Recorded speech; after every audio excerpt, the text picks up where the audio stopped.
குரு பிரம்மா குரு விஷ்ணு குருதேவோ மகேஸ்வர குருசாஸ்தா பரம்பிரம்மா தஸ்மை ஸ்ரீ குருவை நமக. லாண்ட்ரி கடை சேனல் நேயர்கள் அனைவருக்கும் வணக்கம். இந்த பதிவு லாண்ட்ரி சம்மந்தப்பட்ட பதிவு. இந்த மாதிரி பதிவில் தான் நம்ம பதிவிட்டுருக்குறோம். நிறைய சப்ஸ்கிரைபர் வந்திருக்கீங்க, லைக் பண்ணுறீங்க, ஷேர் பண்ணுறீங்க, கமெண்ட் பண்ணுங்கள். லாண்ட்ரி கடைக்காரங்க என்னென்ன தவறு செய்கிறாங்க, தவறு செய்கிறதுனால அந்த துணிக்கு ஏற்படும் பிரச்சனை, அதனால் என்ன பிரச்சனை, நம்ம தப்பு பண்ணுறதுனால துணிக்கு என்ன பிரச்சனை அப்படிங்கிறது ஒரு பதிவு. ஃபஸ்ட்டு வந்து கடை கரெக்ட் டைமுக்கு திறந்துடுங்க, கரெக்ட் டைம்ஸ் கடை சாத்திக்குங்க. அது ஒரு சரியான விஷயம். ஏன்னா இதனால் வந்து நம்ம கஸ்டமர்ஸ் வந்து புரிஞ்சுக்குவாங்க, அந்த கடை திறந்துருக்கோம் சாத்தியிருக்கோம் அப்படின்னு. இப்போ ஞாயிற்றுக்கிழமை லீவ் விட்றீங்களோ, வெள்ளிக்கிழமை லீவ் விட்றீங்களோ, உங்களுடைய லீவு எப்படியோ அதை வந்து கஸ்டமருக்கு தெரியணும். அந்த அன்றைக்கி லீவு அப்படிங்கிறது வந்து கஸ்டமருக்கு தெரியணும். ஃபஸ்ட்டு விஷயம் கடை திறக்கிறது. ரெண்டு பார்த்துட்டிங்க அப்படின்னா, டீ சாப்பிடும்போது டேபிள் பக்கத்தில் நின்றுட்டோ சைடில் நின்றுட்டோ சாப்பிட வேண்டாம். அந்த இடத்த விட்டு வெளியில் வந்துடுங்க. கடை இருக்குதுன்னா கடையை விட்டு வெளியில் வந்து டீ சாப்பிடுங்க, எந்த பிரச்சனையும் இல்லை. அதனால் டீ வந்து இப்போ சாப்பிட்ருப்போம், டக்குன்னு எதர்ச்சியாக ஏதோ ஒரு சொல்லி சிரிக்கும் போது டீ கீழே சிந்தும். அப்புறம் இல்லை துணி இருந்துன்னா பக்கத்தில் துணியில் சிந்திருச்சுன்னா அது நம்ம சிரமப்பட்டுட்டு வேலை செய்ய வேண்டியது. அதனால் வந்து இதை வந்து பழக்கமாக வச்சுக்கோங்க. வெளியில் வந்து டீ சாப்பிட்டு அந்த டம்ளரை கண்டிப்பாக கழுவி வச்சுட்டு போயிடுவோம். ஏன்னா சில பேர் அதில் அப்படியே தண்ணி ஊற்றி வச்சுட்டு வேலை செய்கிறோம். அதனால் வந்து அந்த வேலையை பண்ணாமல் நம்ம அந்த டம்ளரை சேஃப்டியாக கழுவி வச்சுருவோம். அதுக்கு அடுத்தது சேரீ அயன் பண்ணும்போது ஃபஸ்ட்டு உள் முந்தானி அயன் பண்ணி பார்த்துருங்க. எடுத்துமே முந்தானி எடுத்து அயன் பண்ண வேண்டாம். உள் முந்தானி அயன் பண்ணி அது சூடு எப்படி பக்குவோம் அப்படிங்கிறத பார்த்துட்டு அதுக்கப்புறம் அயன் பண்ணுங்கள். அப்புறம் பாவாடை அயன் பண்ணுவோம். ஃப்ளீட் வச்ச பாவாடையெல்லாம் அயன் பண்ணுவோம். ஃபங்க்ஷனுக்கெல்லாம் கட்டிட்டு போகிறதுக்கு கொடுப்பாங்க. அது நல்லா பட்டு பாவாடை, இந்த மாதிரி பாவாடையெல்லாம் இருக்கும். இதெல்லாம் என்ன பண்ணணும் அப்படின்னா, கரிப்பட்டியில் அயன் பண்ணுறவங்க நல்லா கவனமாக அயன் பண்ணுங்கள். கரண்ட் பெட்டியில் அயன் பண்ணுறவங்க என்ன பண்ணால் சுவிட்ச் ஆஃப் பண்ணிடணும். சுவிட்ச் ஆஃப் பண்ணிவிட்டு நீங்கள் ப்ளீட்டு இதெல்லாம் எடுத்து வச்சுட்டு அதுக்கப்புறம் 2 ப்ளீட் எடுத்துட்டிங்களா, அதுக்கப்புறம் பாக்ஸ் எடுத்து தண்ணி வச்சு நீங்கள் அயன் பண்ணிவிட்டு மறுபடியும் சுவிட்ச் ஆஃப் பண்ணிடணும். அதுக்கப்புறம் மறுபடியும் ப்ளீட் எடுத்து மறுபடியும் வந்து ஆன் பண்ணி வேலை செய்யணும். அப்போ தான் வந்து இதாக இருக்கும். நீங்கள் ப்ளீட் எடுத்துகிட்டு இருப்பீங்க, அங்கே பாக்ஸ் வெயிட்டிங்கில் இருக்கும். வெயிட்டிங்கில் இருக்கும்போது என்ன ஆகுனா உங்களுக்கு சூடு ஏற ஆரம்பிச்சிடும். பாக்ஸ் எடுத்து வச்சதையுமே பாவாடை வந்து இதாகிடும், டேமேஜ் ஆகிடும். அதனால் வந்து துணிக்கு டேமேஜ் ஆகும். கஸ்டமருக்கு நம்ம பதில் சொல்ல வேண்டியதாக இருக்கும். அப்புறம் டேபிள் துணி வந்து வந்ததையுமே டேபிளை வந்து உதறி கம்ப்ளீட்டாக எடுத்து ரெடி பண்ணிடுங்க. டேபிள் துணி நீங்கள் ரெடி பண்ணுறதுனால என்ன பலன் இருக்குதுன்னு பார்த்தீங்கன்னா, நீங்கள் ஒரு ஒயிட் சட்டை இந்த மாதிரிலாம் அயன் பண்ணிகிட்ருக்கிறீங்க, அந்த டேபிளுக்கு அந்த பக்கம் டேபிளை தாண்டி துணி போகாது. அங்கே என்ன ஆகுன்னா அழுக்கு இருக்கும், குப்பை இருக்கும். நம்ம ஏதோ ஒன்று எடுத்து இப்படின்னு வச்சு தேய்க்கும் போது அது சட்டையில் படும். அதனால் உங்களுக்கு துணி வந்து அழுக்காகும். மறுபடியும் அதை வந்து நம்ம தேய்ச்சி ரெடி பண்ணிகிட்ருக்கோம். அப்போது வருஷத்துக்கு ஒரு டைம் வந்து அயன் பாக்ஸ் வந்து சர்வீஸ் பண்ணிடுங்க, ஃபுல் சர்வீஸ் பண்ணிடுங்க. ப்ளம்மட்டு, கண்ட்ரோலு, இது மாற்றணுமோ ஒரு 1000-1500 ரூபாய்க்கு பக்கம் வரும். வந்து அதை வேலையை பண்ணிட்டீங்க அப்படின்னா நம்ம வந்து ஒரு வருஷத்துக்கு அதை வந்து அப்படியே ஓட்டிகிட்டே இருக்கலாம். அது நல்லா இருக்குது, ஒரு வருஷம் ஆகி போச்சு, இன்னும் 2 வருஷம் ஆகட்டும் அப்படிங்கிற மாதிரி பார்க்க வேண்டாம். அந்த வேலையை அதை செஞ்சு முடிச்சிடுங்க. ஒரு அயன் பாக்ஸ் போட்டு விட்டாச்சு, சூடு என்ன லெவலில் இருக்கும் அப்படிங்கிறது தெரியணும் அப்படின்னா அயன் பாக்ஸ் வந்து டேபிளில் ஓட்டி பார்த்துட்டு அதுக்கு தொட்டு பார்க்குறீங்க. தொட்டதுக்கப்புறம் உங்களுக்கு அது தெரியும், இப்போது இந்த லெவலில் இருக்குது அப்படின்னா அதுக்கப்புறம் நம்ம என்ன துணி தேய்க்கணுமோ அந்த துணி வந்து தேய்ச்சிக்கலாம். அப்போது ஷர்ட்டு, பேண்ட்டு, சேரீ இதெல்லாம் அயன் பண்ணுவோம். அயன் பண்ணிவிட்டு அந்த இடத்துல கை வைக்கக்கூடாது. நம்ம திரும்பவும் தேய்ச்சிட்டு அந்த இடத்துல கை வச்சிங்கன்னா நம்ம உடம்புல அந்த சூடு பட்டுகிட்டே இருக்கும், கை சூடாகவே இருக்குது, அது ரொம்ப உடம்பு பிரச்சனை வர்றதுக்கு வாய்ப்பு இருக்குது. அதனால் வந்து அந்த இடத்துல கை வைக்காதீங்க. அயனிங் துணி வந்து இந்த டேபிளுக்கு போட்டுக்கிற துணி வாரத்துக்கு ஒரு டைமாவது வாஷ் பண்ணிடுங்க. சும்மா தண்ணியில் போட்டு நனைச்சி எடுத்து வச்சிட்டா கூட அது ஒரு பெனிஃபிட். எப்போ லீவு நாள் கிடைக்குதோ உங்களுக்கு, வாரம் ஒரு நாள் லீவ் விட்றீங்களா அந்த டைமில் வந்து அது வந்து பண்ணிடுங்க. அப்போ தான் வந்து நமக்கு சேஃப்டியாக இருக்கும்.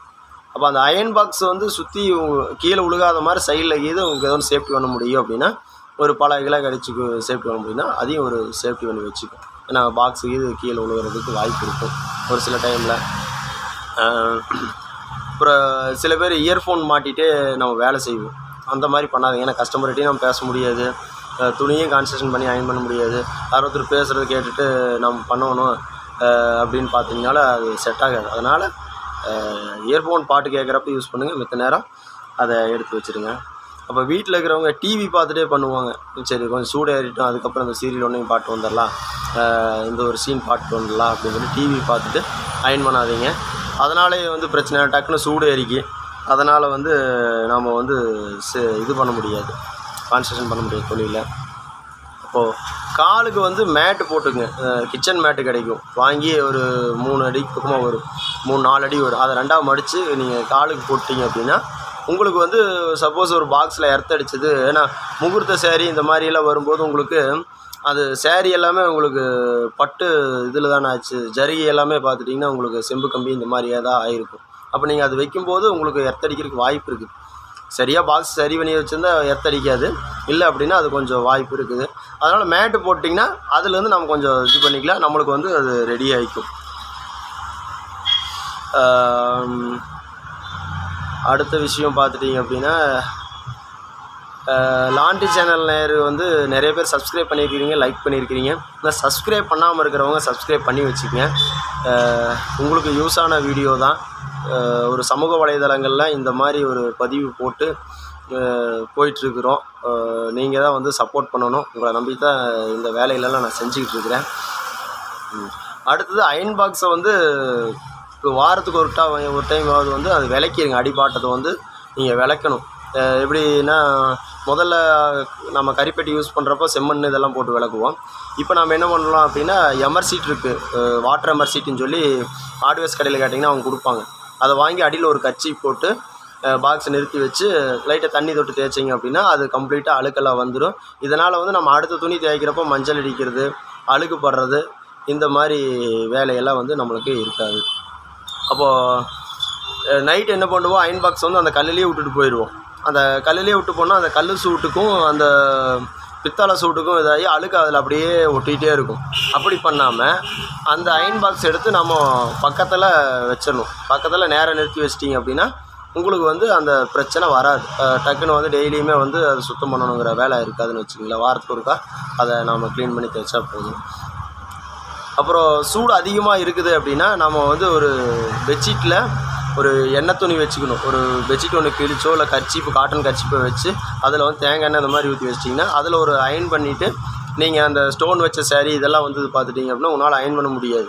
அப்போ அதில் ஒரு அயன் பண்ணிவிட்டு இதில் அயன் பண்ணும்போது உங்களுக்கு கொஞ்சம் சௌரியமாக இருக்கும். இப்போ புதுசாக நிறைய ஷர்ட்டு வருது, ஒயிட் ஷர்ட்டு, அதுக்கு அந்த மாதிரி பண்ணிங்கன்னா கொஞ்சம் அழுக்கு ஓட்டுறதுக்கு வாய்ப்பு இருக்குது. அதை முடிஞ்ச அளவுக்கு நார்மல் சின்ன ஸ்டீம் வாங்கி அதில் பண்ணுங்கள். அது பண்ணும்போது உங்களுக்கு பிரச்சனை இருக்காது. ஏன்னா அது பாக்ஸை வச்சிங்கனாவே பிடிச்சி நின்றுக்கும். அதனால் வந்து அதை மாதிரி விஷயத்தை வந்து அப்படி பண்ணுங்கள்.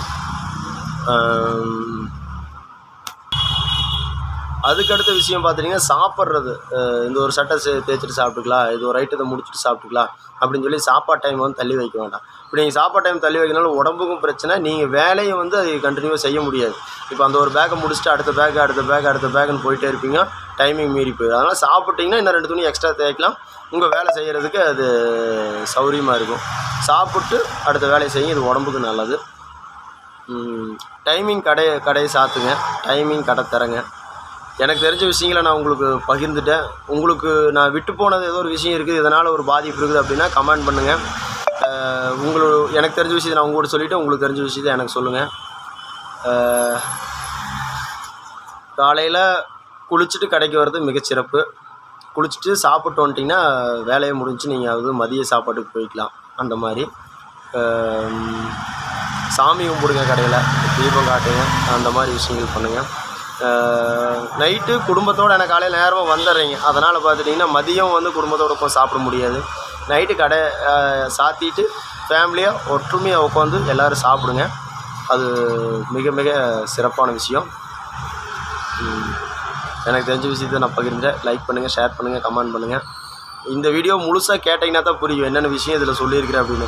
நீங்கள் ஸ்கிப் பண்ணி கேட்குறதுனால புரியாது. ஏன்னா நிறைய விஷயங்கள் சொல்லிட்டு வந்தேன், இங்கே இடையில நம்மளுடைய விஷயங்களை சொன்னேன். அதனால் வந்து அந்த மாதிரி முழுமையாக கேளுங்க. உங்களுக்கு தெரிஞ்ச விஷயத்த என்கிட்ட சொல்லுங்கள். என்னால் முடிஞ்சதை நான் சொல்லிட்டேன். குருவே சரணம். நன்றி.